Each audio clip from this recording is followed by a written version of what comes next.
struggle is often rewarded, because there are so many people who believe that struggle is what makes productivity, or that struggle is what makes things happen. Because they are accustomed to moving physical things around, they are not aware of the turning thoughts to things. They're not aware of vibration and alignment and leverage of source energy. And so they're not aware of the power of the mind, or the leverage of the mind of source and such. So that's why we talk about step 1 is contrast causes you to ask, and step 2 is source answers, and there's no resistance in the step 2 part at all. And step 3 is the work of focusing with as little resistance as possible until you feel the energy break through for you. That's when that idea comes. And then step 4 is mastering that. Step 4 simply means recognizing when you are introducing resistance into the equation, because it's only the resistance that you introduce into the equation that slows the energy and therefore causes depletion. In other words, no one else can introduce resistance into your equation, only you. Others can influence it as they say things and you listen to them. Some years ago, Esther's Jerry, wrote a paper called Keep Your Ideas to Yourself. And the subtitle was Until They're Fully Developed. Because he knew, as he worked with people, that they'd have an idea and they'd flow for a while, but then other people who didn't believe in their idea would talk to them about it, and they would listen, and then in their listening, they would introduce resistance into their equation, and then they'd slow the momentum of their idea down until they were now no longer in the receptive mode.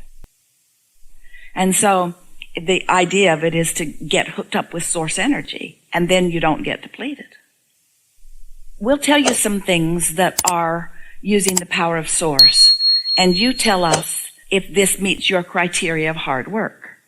To be in the receptive mode, and to be consistently in that receptive mode, so it's step 4, so you're really in that replenishing mode, it requires focus.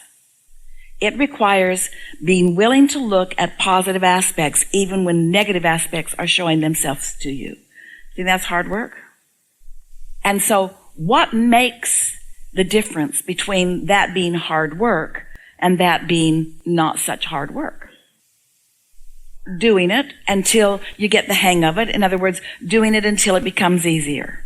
And so when you think about what you want, you connect with source energy about it. When you think about it not being done, then that's like, the best analogy we have is you think about what you want, and it's like putting an engine on your train. You're the train going that way. And when you think about it not happening, it's like putting an engine on the same train going in the opposite direction. So even though there's a lot of hard work going on, you're not going anywhere. And so if you just stop doing that, then you allow the momentum of your desires to carry you further. So our question to you is, what causes it to be less work to focus on what you want? What kinds of things could you do, or have you found success with, that make it not such hard work? Have you ever needed to get up at 3 o'clock in the morning because your friend's picking you up at 3:30 because you have an hour drive to a mountain stream, and that's when the fish are biting? And when you wake up, is that hard work? In anticipation of that fresh air and that fresh stream and being out there all day with your friend. So we're just pointing out that that's looking at a condition that makes you feel better, where sometimes when you look at the condition of your work, it does not make you feel that way. So the art of staying in alignment is finding a way to look at it so that you don't introduce resistance into it. Because almost everybody is bringing things forward. And the key to deliberate creation is figuring out what kinds of things you want to keep bringing forward because they serve you, and what kinds of things you no longer want to keep bringing forward and having active in your vibration because they don't serve you. And the only way that you can know for sure. What's serving you and what doesn't is by bringing it forward and feeling how it feels. But before you can really be aware, sensitive to how something feels in the early subtle stages, you have to have achieved a sort of connection with source energy. The reason we teach meditation is because it's easier to teach you to have no thought at all than it is to have pure positive thought. So if we can get you to have no thought for a little while so that you can then experience while you're awake what it feels like to have a higher vibration, then once you've had the experience of that, now you're more sensitive. People will say to us, Abraham, is it normal for all hell to break loose in my life once I begin meditating? And we say, yes. It's normal for you to be more sensitive. It's normal for you to be more aware at the early subtle stages that you're heading down a thought path that has resistance in it. So you got to figure out what thoughts you're thinking that are depleting you rather than replenishing you. Because you don't need to be depleted. You don't need to be burned out. So now, you've all heard this in various stages, and you've all heard our response to it. Now let's talk about some of the nitty-gritty. As I connect with this energy that creates worlds, I experience the benefit of the cooperative vortices that are moving about, mine and that of others, so that we come together in more timely manners. Things that ordinarily would take a longer period of time because I'm chasing this down or chasing this down are taken care of because of the universal forces that are involved. And things happen in just remarkable ways. And the best way that I can describe this is that the timing of my world is working better for me. It's as if I've gotten out of my own way and now timing is working better. I realize that there is a never-ending trail of those who could receive the benefit of my work. I also realize that all of them are not ready for me right here and now. So I don't have to be ready for all of them because they're all not ready for me. I just have to be ready for those who are ready for me. And the universe knows who's ready for me and who I'm ready for, and it's sort of being scheduled in this uncanny way where it's as if there is a consideration that is taking place that is beyond anything that I am doing with my own physicality. So Esther was thinking about the receptive mode. And a thought came into her mind. Oh, I brought that new hairbrush for Kate, and I meant to give it to her. But she didn't act on it. She didn't do anything about it. She had the thought. She didn't follow through with the impulse of the thought. Instead, she just put it off, even though it felt pretty lively when she thought it. So, in a few minutes, she talked to Kate's mother. And Tracy said, I'm off buying Kate a brush. Kate can't find her brush. And Esther said, that's really funny because I have a brush for Kate. Now, if Esther had followed through when the impulse came, you see, the universe was orchestrated. The universe was trying to make life not be hard. Not hard for Kate, who lost her brush. Not hard for Tracy, who went to buy one. The universe knew Kate needs a brush. Esther has a brush for Kate. And here it comes, this effortless thing. It could have been seamless, you see. But there was a little resistance in it. Now, Kate happily has her brush and the new one that her mother bought for her. See what we're getting at? Esther didn't let it be as easy as it could be, you see. It could have been very easy. It's so easy because your inner being knows where everything that you want is and knows when it's where you want it. In other words, knows when and where. Timing.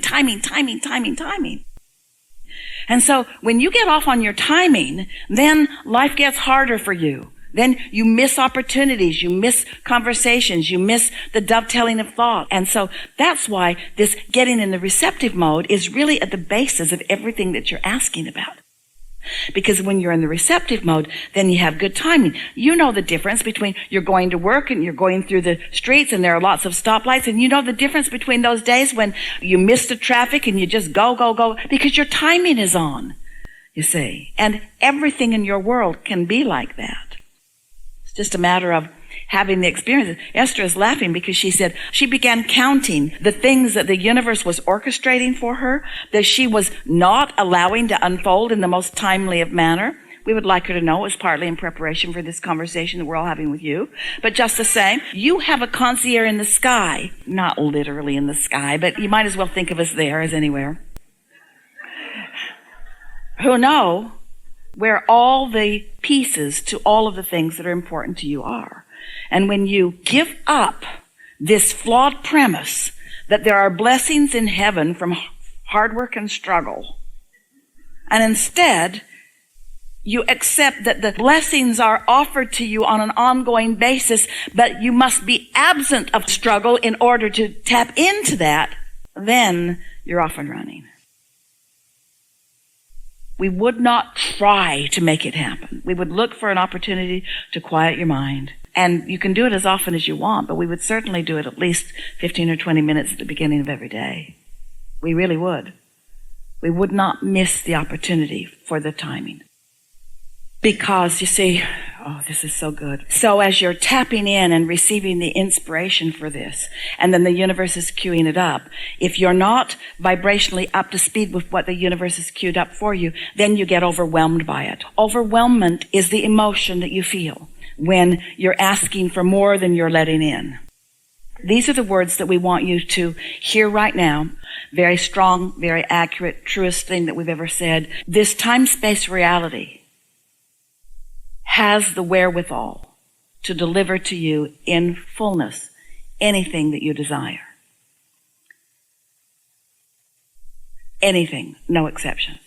So, when an idea occurs to you, you can accomplish it without the struggle that you have come to believe in. So what's happening to you, your ability to connect with Source and receive these ideas is not being sustained. That's why the difference between step 3 and step 4 is so important, because step 3, receptive mode, yahoo! But if you are not maintaining your connection to step 3, then as the idea comes and you're not ready to be ready, then it feels to you like you have to compensate for that with action. And there's not enough action in the world to compensate for that stumbling in the resistance, you see. So the simple answer is, more will not come to you than you can accomplish. But the accomplishment has to be allowed by you to come to you in the same way and from the same place that the ideas did to begin with. Now, what that means is, when your Source, when your inner being gives you an idea, it's not like your inner being is saying, we've got a brilliant idea and here it is. Now work hard and make it happen. That's not what your inner being is saying. Your inner being says, here's an idea, and more ideas will follow that will make it unfold with ease. Can you feel that? But when you receive the idea, you haven't received the next and the next and the next and the next, and you fall back on your action in order to make it happen.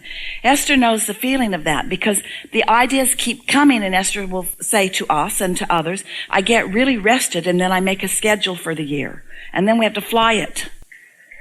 Then the whole team has to get on an airplane and be over there and be over there and be over there. And we were so rested and so ambitious. Now we actually have to do the physicality to make that happen. She's not saying that anymore. What she's saying is, I love flying.